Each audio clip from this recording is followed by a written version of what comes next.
और तो और कुछ हमारे भारतीय जनता पार्टी के मित्रों को मैं कहना चाहता हूं, वो भी संविधान थोड़ा पढ़ लें।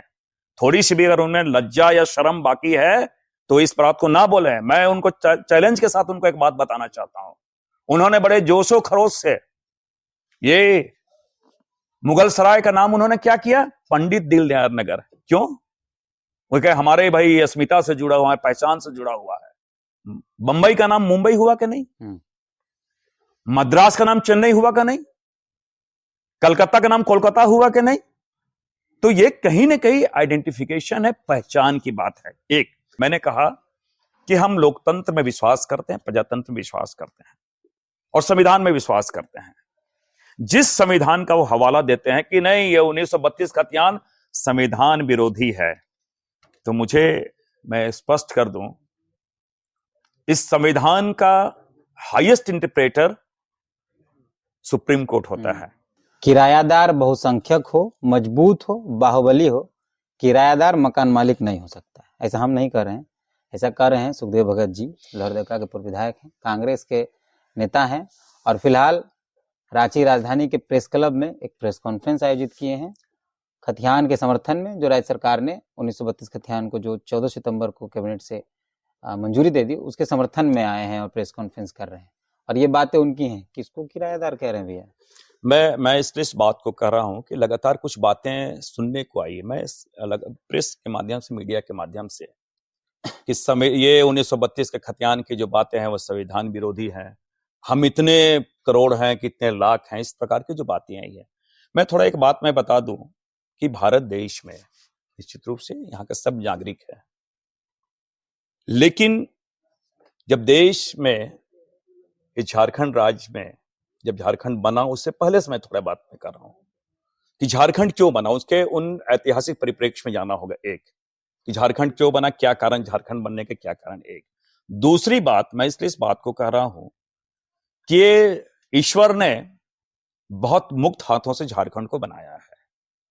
देश के 40% खनिज संपदा यहाँ है, यूरेनियम से ले बॉक्साइट, कोल, अब्रक, माइका, आयरन, बॉक्साइट, सोना, मैग्नीज, सोना, इवन सब कुछ है। वन संपदा है, बड़े बड़े परियोजनाएं, सिंचाई परियोजनाएं हैं।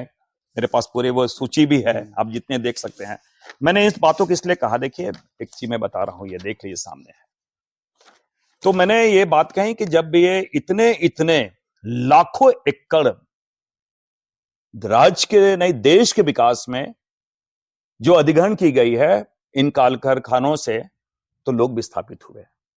और विस्थापित हुए तो ये नहीं, ये गलतफहमी नहीं होनी चाहिए, लोगों ने किस ढंग से प्रेजेंट किया है, केवल आदिवासी ने। मैं एक उदाहरण दे रहा हूं, मैं आपका क्षेत्र है बीसीसीएल में धनबाद की बात कर रहा हूं, 60% नॉन ट्राइबल लोग वहां से विस्थापित हुए। सीसीएल्स में भी 60% विस्थापित हुए नॉन ट्राइबल लोग। यूसीआईएल में 76% नॉन ट्राइबल लोग विस्थापित हुए। तो मैं सेल में नॉन ट्राइबलों का गांव डूब गया। तो मैं पूरी चीज उदाहरण, एक नहीं, मैं बहुत सारे उदाहरण दे रहा हूं। तो मैंने कहा कि जाहिर सी बात है, हम जब विस्थापित हुए, लोग जाहिर से स्वाभाविक प्रक्रिया, विकास की सतत प्रक्रिया है, लोग बाहर से आएंगे, अलग अलग लोग आएंगे, उन जगहों पर रहेंगे, नौकरी करेंगे, जगह लेंगे, रहेंगे, बनेंगे। तो मैंने कहा कि आप आउटनंबर्ड होते जा रहे हो, और आज हम कहेंगे भाई हमारी संख्या इतनी हो गई है, हम ऐसे करेंगे, वैसे करेंगे। इसलिए मैंने कहा कि ये किसी को भगाने की बात नहीं कि आपकी, लेकिन ये बात को समझना होगा कि झारखंड क्यों बना। मैंने कहा कि 1932 का खतियान एक हमारे पहचान के साथ जुड़ा हुआ, हमारा अस्मिता का साथ जुड़ा, हमारा बहुत ही संवेदनशील इश्यू है। और 1932 के खतियान को यह सरकार ने एक आधार बनाया आपके पहचान के लिए। मैं समझता हूं कि संलेख आप देख लीजिए, मंत्रिपरिषद, उन्होंने कहा कि झारखंड का स्थानीय निवासी, इसके आधार पर स्थानीय नीति बनने की बात है, तो स्थानीय व्यक्ति कौन होगा।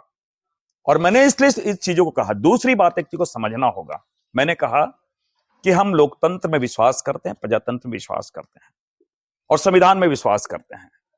जिस संविधान का वो हवाला देते हैं कि नहीं ये 1932 का खतियान संविधान विरोधी है, तो मैं स्पष्ट कर दूं, इस संविधान का हाईएस्ट इंटरप्रेटर सुप्रीम कोर्ट होता है। और सुप्रीम कोर्ट ने सर्वोच्च न्यायालय में कहा कि कोई भी भारतीय हर राज्य का अस्थायी निवासी नहीं हो सकता है, यह सुप्रीम कोर्ट ने कहा है। जो कि संविधान का हाईएस्ट इंटरप्रेटर है। और देश का सर्वोच्च पंचायत क्या? लोकसभा।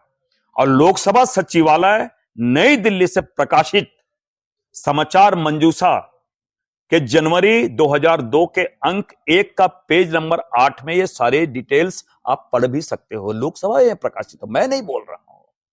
तो ये अगर कोई ये बात को कह रहा है तो मैं उन्हें संविधान के इन चीजों को भी उद्धृत करना चाहता हूं। साथ ही साथ मैंने कहा कि एक आधार है झारखंड के व्यक्ति को, झारखंडियों का पहचान का 1932 एक आधार है।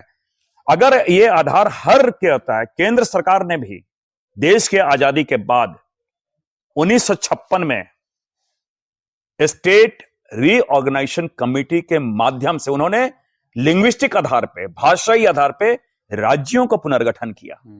उड़िया बोलने वाले को उड़ीसा बनाया, मराठी बोलने को महाराष्ट्र बनाया, पंजाब बोलने वाले पंजाबी बोलने को पंजाब बनाया, तमिलनाडु तमिल बोलने वाले को बनाया। तो उन्होंने भाषा का एक आधार बनाया।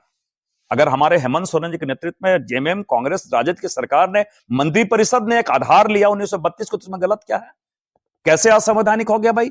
एक तरफ तो सरकार, जो केंद्र की सरकार है वो बनाती है, आधार बनाती है, तो हम भी आधार बनाए, तो इसमें दिक्कत क्या है? और तो और कुछ हमारे भारतीय जनता पार्टी के मित्रों को मैं कहना चाहता हूं, वो भी संविधान थोड़ा पढ़ लें। थोड़ी सी भी अगर उनमें लज्जा या शर्म बाकी है तो इस बात को ना बोले। मैं उनको चैलेंज के साथ उनको एक बात बताना चाहता हूं। उन्होंने बड़े जोशो खरोश से ये मुगल सराय का नाम उन्होंने क्या किया? पंडित दीनदयाल नगर। क्यों? वो कहे हमारे भाई अस्मिता से जुड़ा हुआ है, पहचान से जुड़ा हुआ है। बंबई का नाम मुंबई हुआ कि नहीं? मद्रास का नाम चेन्नई हुआ कि नहीं? कलकत्ता का नाम कोलकाता हुआ कि नहीं? तो ये कहीं ना कहीं आइडेंटिफिकेशन है, पहचान की बात है। एक इसलिए कहा कि 1932 का खतियान ये हमारे पहचान से जुड़ा हुआ प्रश्न है। दूसरी बात, एक बात और मैं कहना चाहता हूं, कुछ लोग कहते हैं 1932 का खतियान संवैधानिक प्रावधानों के प्रतिकूल है। मैं थोड़ा उनके स्मरण दिला दूं, वो भी थोड़ा संविधान पढ़ ले। इसी संविधान के आर्टिकल 2044 का 1 शेड्यूल एरिया के बाद में का 5th शेड्यूल की उन्होंने बात की है। इस 5th शेड्यूल में आदिवासियों की परंपरा, उनके सामाजिक, आर्थिक, सांस्कृतिक और भाषाई आधार पे उनको संरक्षण देने का भी प्रावधान है। और यहां ऐसी स्थिति ना वहां पैदा हो जाए कि उनकी डेमोग्राफी चेंज हो जाए। और यह कर्तव्य इसलिए टीएससी बनाया गया है और राज्यपाल को विशेष अधिकार दिया गया है। और साथ ही साथ यहां ट्राइबल सब प्लान का पैसा यहां पे आता है। मैं थोड़ा और एक स्पष्ट कर दूं कि कुछ लोगों ने, अभी मैं हाल के देखो जो 1932 खतियान के विरोधी हैं, मैंने कहा कि उन्होंने इसे कहा कि नहीं यहां पे भाई आदिवासियों की केवल बात है। आदिवासियों की बात केवल नहीं है। मैंने कहा जो विस्थापन का पूरा देख लीजिए, मेरे पास पूरा डाटा है। अगर 1951 का अगर हम सेंसस लेते हैं तो 36% ट्राइबल है, 64% तो जनरल लोग यहां के रहे हैं, वो भी उतना ही विस्थापित हुए हैं।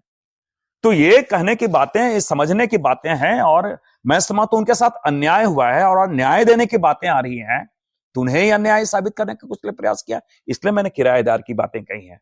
एक बात और स्पष्ट कर दूं, हम लोकतंत्र में विश्वास करते हैं, हम डेमोक्रेसी में विश्वास करते हैं, जमहूरियत में विश्वास करते हैं, हम गांधी के देश के हैं। तो विचारों में विभिन्नता स्वाभाविक है, इसमें मैं उसका स्वीकार, मैं तो स्वागत करता हूं। लेकिन समस्या का समाधान गांधीवादी तरीके से हो, ना कि गोडसे के तरीके से हो। ये कभी कोई भी आदमी बर्दाश्त नहीं करेगा। दूसरी बात, एक बात और मैं कहना चाहूंगा कि जो मैं थोड़ा बता दूं कि कंफ्यूजन क्यों है। कुछ लोग काजी जी दुबले क्यों शहर के अंदेशे से हाइपोथेटिकल बातें वो कर रहे हैं। और तो और मैंने कहा कि एक बात और कहना चाहूंगा, थोड़ा सा उदाहरण देना चाहूंगा। यहां पर है एक, आप इसे आप देख सकते हैं, ये अधिसूचना है 22 सितंबर 2001 का, भारतीय जनता पार्टी की सरकार की। उन्होंने क्या अडॉप्ट किया था? ये बिहार सरकार का जो संकल्प उसे अडॉप्ट किया था ना, वो पढ़ ले, लैंड राइट्स के बारे में लिखा हुआ। तो क्या वो बात करेंगे? तो मैं समझता हूं कि ऐसा नहीं है। और आज हम लोग स्वागत करते हैं और आपके माध्यम से हम कहना चाहेंगे किसी को डरने की आवश्यकता नहीं है। और संविधान में जो प्रावधान दिए गए उसका हम सम्मान करते हैं। एक बात और थोड़ा बताना चाहते हैं, किसी भारत सरकार में देख लीजिए कि यहाँ के उद्योग धंधे को नए पॉलिसी को लाती है तो वो संरक्षण देती है। और इसलिए आपने देखा होगा कि जब हमारे जो इंपोर्ट जो हम करते हैं उसकी एक्साइज ड्यूटी बहुत ज्यादा रहती है और एक्सपोर्ट करते हैं ड्यूटी उसकी कम रहती है, इसलिए कि यहाँ के उद्योग धंधे को हम संरक्षण दें। ये सरकार का दायित्व बनता है। उसी प्रकार राज्य सरकार का दायित्व बनता है, जिनके साथ अन्याय हुआ उसे हम न्याय दें।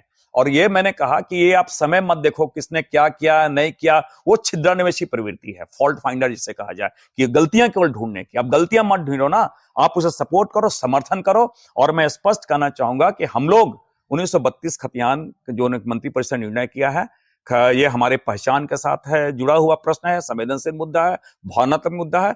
इस सरकार के निर्णय का हम स्वागत करते हैं, उन्हें हम बधाई देते हैं। कुछ लोग तो कह रहे हैं 70% आबादी बाहरियों की है, 1.5 से 2 करोड़ लोग वही हैं, 1.5 से 2 करोड़ लोगों के पास खतियान नहीं है। देखिए अलग राज्य की मांग करेंगे। देखिए मैं समझता हूँ कि तो मैंने कहा ना, जिनके साथ अन्याय हुआ है उसे न्याय आप देंगे ना। इसलिए मैंने कहा कि उन चीजों की हिस्टोरिकल बैकग्राउंड देखना होगा कि झारखंड क्यों बना, उसके उद्देश्य से भटकाव का ये सब बात है। मैं एक बात बताऊं, आप अगर डॉक्टर के जगह जाते हैं तो डॉक्टर जनरली करता क्या है, पूछता पहले आप याद करें कल क्या खाए थे। वो जानना चाहता, डायग्नोसिस करने के लिए वो जानना चाहता आपने क्या खाया है। आप जाते हैं तो टेस्ट लिखते हैं, वो अभी आप एक्सरे करते हैं, ये टेस्ट कर वो टेस्ट कर, ताकि डायग्नोसिस वो कर पाए। तो आप क्योंकि उसका मूल जो प्रॉब्लम है उसको दूर करें, तो 1932 खतियान इसलिए सरकार ने लाया, उन चीजों को देखें कि कितने लोग हमारे डिस्प्लेस्ड हुए, कितने हमारे कहां चले गए, लोग कहां स्थिति, किस स्थिति में है, क्या आज जो जीने का नैसर्गिक जो उनका अधिकार है उससे तो वंचित नहीं हो जा रहे हैं, तृतीय श्रेणी चतुर्थ श्रेणी में भी वो नहीं देख रहे हैं। तो इन चीजों को देखना सरकार का दायित्व बनता है। और इस प्रकार के उन्होंने सरकार जो निर्णय लिए, कठोर निर्णय लिए हैं, एक बोल्ड निर्णय, मैं उनका समर्थन करता हूं, स्वागत करता हूं, उन्हें बधाई भी देता हूं। आगे लड़ाई तो और मुश्किल है, तो नहीं विपक्ष के पाले में चल गया। नहीं, मैं समझता कोई लड़ाई मुश्किल नहीं है, हमारे नियत में कोई खोट नहीं है। नहीं, हम आपके नियत की बात नहीं कर रहे हैं, विपक्ष की बात कर रहे हैं, क्योंकि आप देखिए मैं देखिए एक चीज बता रहा हूं मैं, क्योंकि मैंने कहा कि देखिए बहुत सारी चीजें हैं, हम संविधान में विश्वास करते हैं, संवैधानिक प्रावधानों में विश्वास करते हैं और संवैधानिक प्रावधानों में चलना ही है। निश्चित रूप से कल को उन सारी चीजों को हम देखेंगे कि कैसे इसको हम इंप्लीमेंट करें ताकि न्यायालय में जाके ये एक विधि सम्मत हो। इसलिए 9th शेड्यूल की बातें आई कि 9वीं अनुसूची में जो विषय लाए जाते हैं, राज्य हित में लाए जाते हैं, उसे न्यायालय में चैलेंज ना की जा सके, न्यायालय में रोकी ना जा सके। उन चीजों को हम देख रहे हैं, तो इसलिए उन चीजों को देखेंगे। और विधेयक जब आएगा तो जो बातें आई हैं, अच्छी बात है कि जिनको थोड़ा कुछ विसंगतियां हैं, जिनको कुछ मन में संशय है, उन चीजों को लाई जाएगी। और विपक्ष के मैं समझता सम्मानित सदस्य हैं, वो हमारे विधानसभा के सम्मानित सदस्य हैं, जो बिल प्रस्तुत किए जाएंगे उसमें वो संशोधन वो दे सकते हैं, उनको बातें रखी जा सकती है। प्रावधान है उसमें कई बदलाव या कई नई चीजों को जोड़ा जा कैबिनेट में तो केवल एक प्रस्ताव अभी आया है, संलेख आया कि ये इस लाइन पे हम जा रहे हैं, अभी तो विधेयक आया नहीं है ना, अधिनियम तो आया नहीं। अधिनियम जब आएगा तो उसमें जब भी बिल इंट्रोड्यूस हुए जाते हैं उसमें संशोधन के उसमें दिए जाते हैं कि इसमें आप क्या संशोधन करना चाहते हैं, किन चीजों को एकोमोडेट करना चाहते हैं। ये लोकतंत्र की खूबसूरती है, संसदीय परंपराओं की खूबसूरती है। तो मैं समझता हूं कि इन सड़कों पे आने से बेहतर होगा कि एक उन जगहों पे जो विपक्ष के सम्मानित सदस्यों से मेरा विनम्र आग्रह है, उन चीजों को विधानसभा में देखें और करें, राज्य हित में वो निर्णय लें